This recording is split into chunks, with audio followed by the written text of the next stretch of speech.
The first ever 12-team college football playoffs are here, and almost nobody's happy about it. Why? Because the current playoff selection process is about as transparent as a concrete wall in a nuclear silo. Teams with no ranked wins are in, strength of schedule is out, and the committee's criteria seems to change faster than the weather. But what if there was a better way?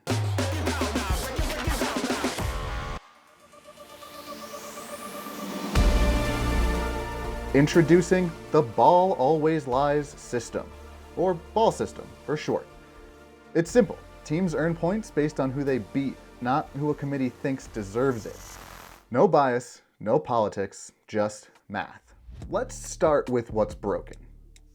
CFP Committee Chair Ward Manuel claims they value strength of schedule, but that can't be true. Take Indiana, for example. I've got a whole video breakdown of why their inclusion is laughable, but here's the short version.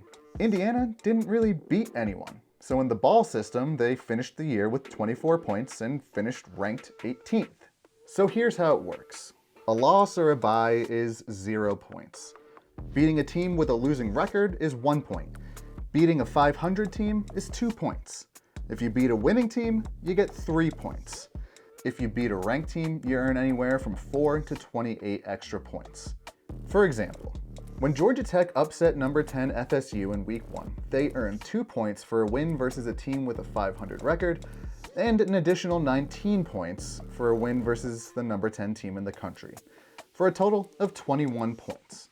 Now, I didn't mean to stack the points like that, but by the time I realized that that's what I was doing, I was way too deep to go back. I'm going to change that for next year. Also, I'm using the AP's top 25 for this season. Each week I reordered their top 25 based on points accumulated in the BAL system. I thought it'd be weird for a team like Northern Illinois to be ranked in the top 5 after beating Notre Dame, and then be worth dozens of points to Buffalo when the Bulls beat them later in the year. Towards the end of the year, though, I realized it'd be pretty awesome to see how chaotic things would get just basing my rankings on points accumulated in the BAL system. So that's what we'll do next year. So let's check out the BAL system rankings pre-conference title games. There are some surprises here, like Kansas. Despite being under 500, the Jayhawks earned a ton of points from 3 straight ranked wins in November. The Yellow Jackets benefited from a win versus a bad team who was highly ranked in the preseason poll. That, plus some decent wins throughout the year, kept them in the BAL system top 25. And Buffalo snuck in, mostly thanks to that victory over Northern Illinois. Now, watch what happens when we integrate the CFP rankings.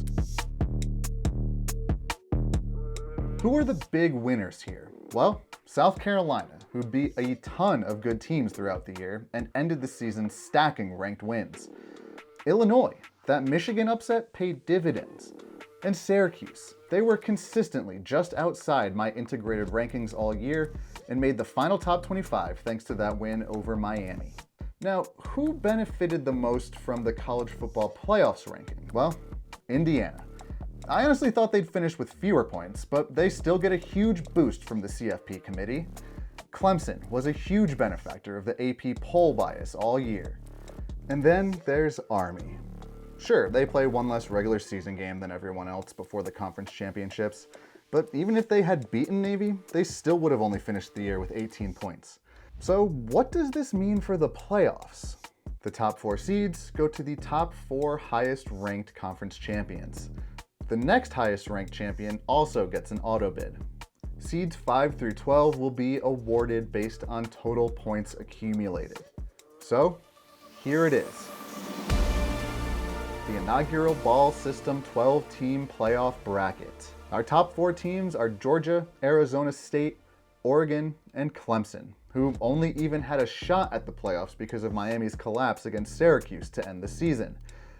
They make the top 4 with 21 points, which means Boise State is the final automatic bid. South Carolina gets the 5 seed with 95 points. They'd take on Boise State at Williams-Brice Stadium in Columbia in round 1. 6-seeded Texas gets 11-seeded Tennessee. Bama takes the 7th seed with 78 points, and they'd play 10th seed Ohio State in what would probably be the game of the week. Finally, we'd get a really interesting 8-9 matchup between two teams whose names are more synonymous with college basketball than football: Syracuse and Illinois. For 2025, I'm planning on making the BAL system even better. The point system will be used as intended, so the max number of points a team can earn each week is 28, no more stacking points. I'll use the preseason AP Top 25 as a base for teams to earn points for ranked wins in week 1, but that's it. After that, teams will earn points solely based on the BAL system rankings. We'll integrate the week 15 CFP poll to get a realistic final ranking and playoff seedings. So what do you think? Did your team get robbed, or did the BAL system finally give your school the respect it deserves? Drop a comment and we can fight about it. Subscribe and hit the bell so you always know when it's time to hate watch one of my videos, because inevitably, I'm coming for your favorite team next.